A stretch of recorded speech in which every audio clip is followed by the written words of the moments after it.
You have probably been told that Kursk is where Hitler threw away Germany's tanks against a wall of Soviet defenses and ground the Panzer divisions into the dirt.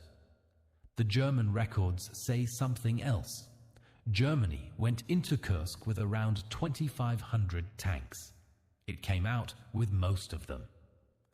Across the whole of Operation Citadel, the Germans lost around 323 tanks destroyed, roughly 1 in 10 of the force they committed. The Soviets lost more than 1,600. Germany sent in between 146 and 211 Tiger tanks and permanently lost fewer than 20 of them. If warfare were scored by tank-kill ratios, the Germans won the armored battle at Kursk by a staggering margin. They lost the campaign anyway, and within 6 weeks the Red Army was driving west on a front that never stopped moving until it reached Berlin. Destroying tanks and winning battles, it turned out, were never the same thing. So how does an army win the biggest tank battle of the war and lose everything that battle was supposed to decide? The tanks were not the wound.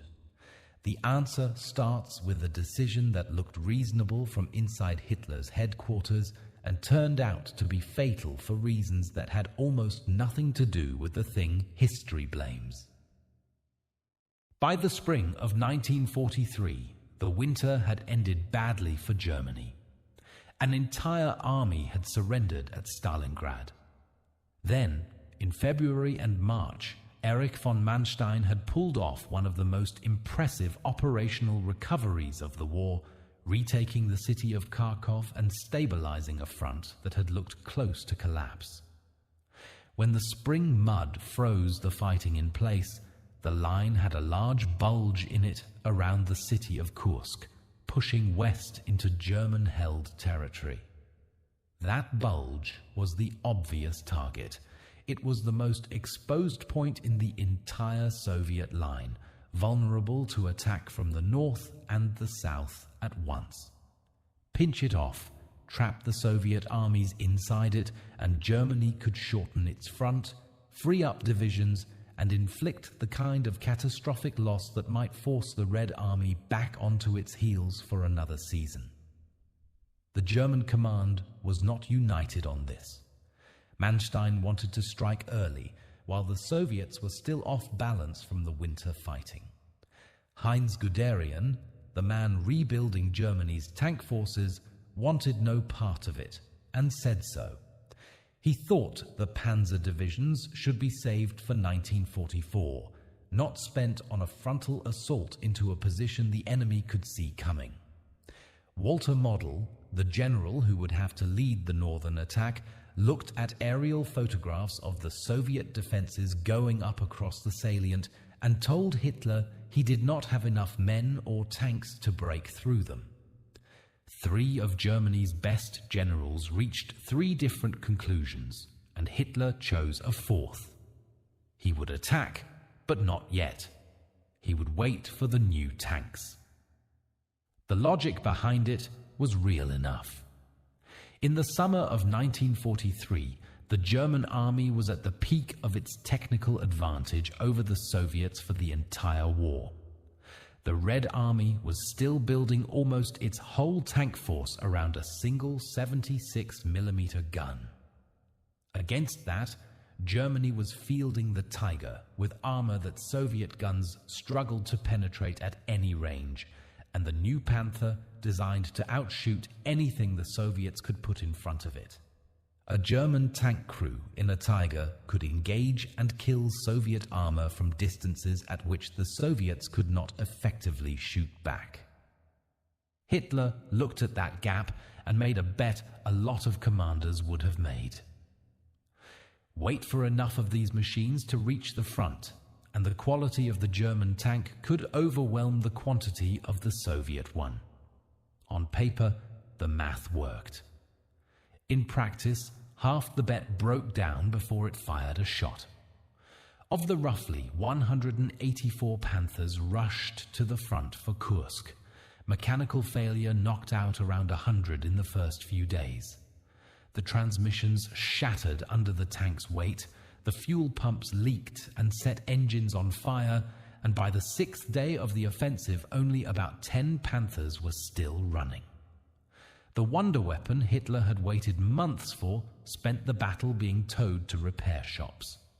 The Tiger, though, performed exactly as promised. So the bet was not entirely wrong, and that is the trap. The half of it that worked was real enough to justify the delay. And that delay was the most expensive decision Hitler made all year. The problem with waiting for a better weapon is that the enemy does not wait with you. Every week, Hitler delayed Citadel to accumulate more Tigers and Panthers was a week the Soviets spent turning the Kursk salient into the most heavily fortified piece of ground in the history of warfare. And they knew exactly where to build, because they knew the attack was coming. This is the detail that turns the whole campaign tragic rather than simply stupid. Soviet intelligence had given Stalin the German plan in advance. When Marshal Georgy Zhukov inspected the Kursk positions and reported back in April, he correctly predicted not just that the Germans would attack the salient, but that German infantry losses from the winter meant the assault would have to lean heavily on tanks and aircraft. The Red Army was preparing for a specific attack it had already seen the shape of, down to the timing and the axis. So while the Panzer divisions waited in their assembly areas for the tank transporters to arrive, 300,000 Soviet civilians dug. They built 8 successive belts of defenses running back nearly 200 miles in depth. They laid more than 400,000 mines.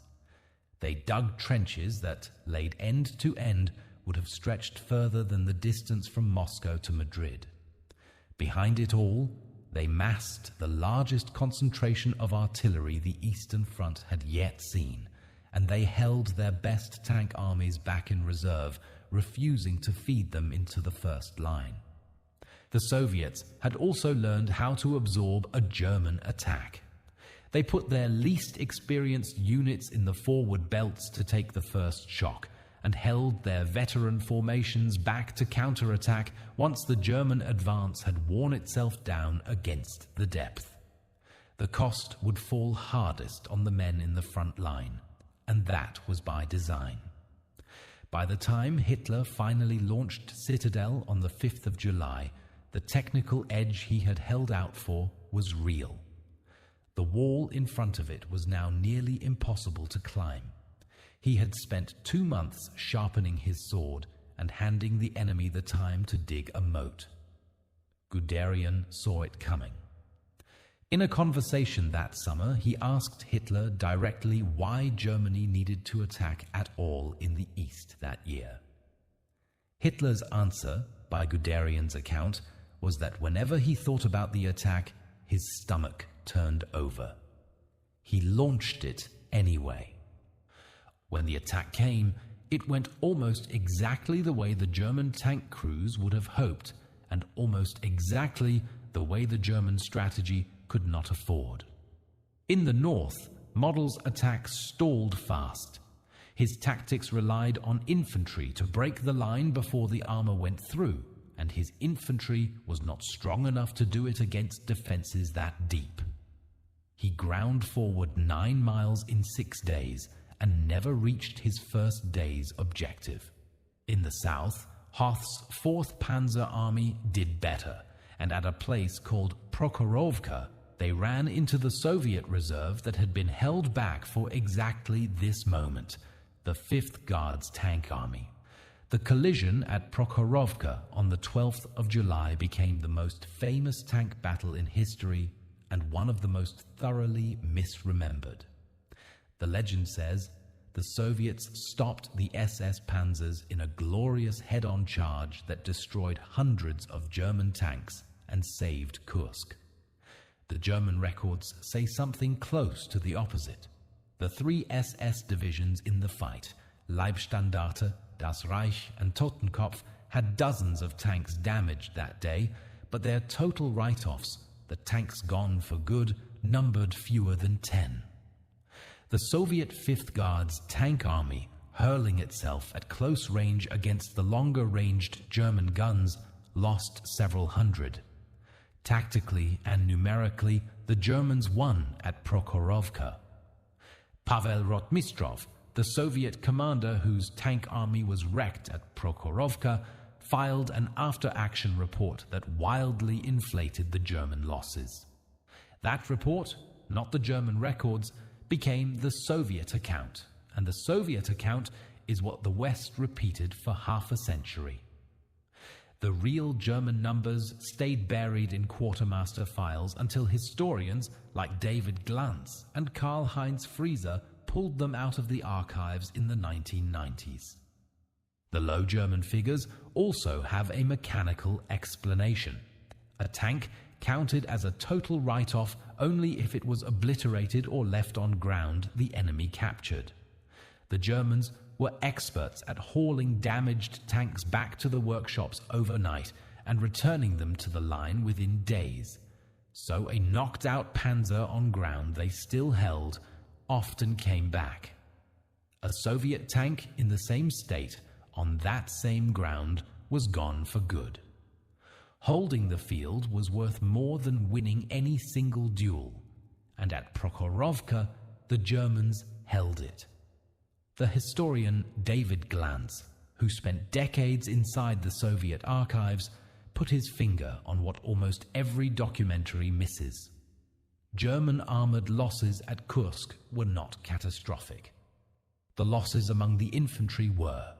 Some of it fell on the Panzer grenadiers who fought alongside the tanks, but the heaviest bleeding fell on the ordinary infantry divisions, the foot soldiers who had to clear the trenches and break the gun lines before the armor could move at all. German casualties for Citadel came to around 54,000 men, and the overwhelming majority were not tank crews.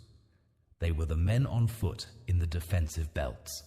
The Soviets had built those belts around concealed batteries of anti-tank guns, sighted to hold fire until German armor rolled into a prepared kill zone and then open up in crossfire from several directions at once. Clearing them was infantry work, done on foot, under fire, and it was lethal. The men went into the belts in front of Olkhovatka and Prokhorovka, and they did not come out in anything like the numbers that went in. A tank arm without infantry to support it cannot exploit a breakthrough, even when it achieves one. Germany punched holes in the Soviet line at Kursk. It did not have the foot soldiers left to pour through them and turn a local success into the encirclement the whole plan depended on.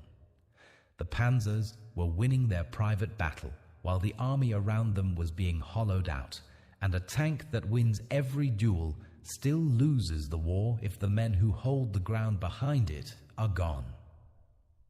And yet, in the south, one German general looked at that same battlefield and saw a victory still within reach.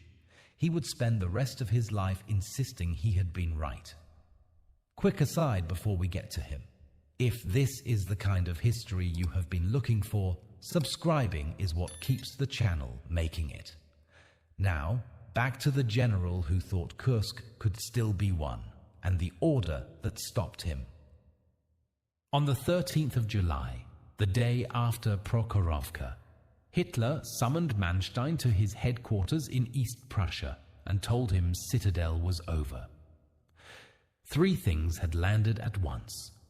The Western Allies had invaded Sicily on the 10th, threatening the Italian peninsula. In the north, the Soviets had launched Operation Kutuzov, driving straight into the rear of Model's 9th Army. And Hitler had already decided he needed those same panzer divisions to defend Italy. That last blow mattered most. The northern pincer was not stalled anymore. It was fighting for its life, and the reserves Manstein wanted for the south were the only thing that could stop the north from collapsing. Hitler decided to shut the offensive down and start pulling divisions out. Manstein was furious, and his objection is the heart of an argument historians are still having. He believed his southern attack was on the edge of a real success. His Panzer Corps was still intact. The Soviet tank reserve in front of him had just been gutted at Prokhorovka, and he had fresh formations he had not yet committed. Give him a few more days, he argued, and he could destroy what was left of the Soviet armor in the south before the offensive was called off. Hitler let him continue for a short while, then overruled him completely and took his panzer divisions away. Manstein spent the rest of his life arguing he had been robbed of victory, and his memoir made that case so well it shaped how the West understood the battle for decades. But the case has an enormous hole. Behind the battered 5th Guards tank army stood the entire Soviet steppe front under Ivan Konev. Hundreds of thousands of fresh men and intact armored corps that had not yet fired a shot, waiting for exactly the breakthrough Manstein thought he was about to achieve. His exhausted divisions, at the end of long supply lines, would have driven straight into a force several times larger than the one they had just beaten. So who was right? Both answers hold up. One says Hitler made the correct call. The northern attack had already collapsed under Kutuzov. The goal of encircling the Soviet armies was gone, and pushing deeper would only have fed Manstein's last reserves into Konev's waiting front. The southern pincer was the one place Germany still had momentum. The SS Panzer Corps came through Prokhorovka in genuinely good shape, and the size of those Soviet reserves rests partly on the same Soviet records that inflated everything else about the battle. Both readings use the same facts. What separates them is whether you trust Manstein's confidence or the paper's strength of the force waiting behind the hill. And that is a sharper question than the cartoon, where a stubborn dictator throws his tanks at a wall and watches them burn. The popular story of Kursk survives because it is simple. A clear villain, a clear weapon, a clear lesson. It is also, in almost every particular, wrong, and what it gets wrong is bigger than one battle. Germany had built an army that could win nearly any fight put in front of it, and could not afford the cost of winning. The thing it ran short of at Kursk was never the brilliant machine. It was the ordinary soldier standing next to the machine and the time and the men that no factory could turn out on a production line. Hitler did not lose Kursk by being a fool about tanks. He lost it by winning the tank battle and finding out, too late, that the tank battle was never the one that mattered. So here is the question. When Hitler halted the attack, was he cutting his losses or throwing away the one part of Kursk that was still winning? Tell me which and why. If you want more history that takes apart the story everyone agrees on and looks at what the records actually say, hit subscribe. Thanks for watching.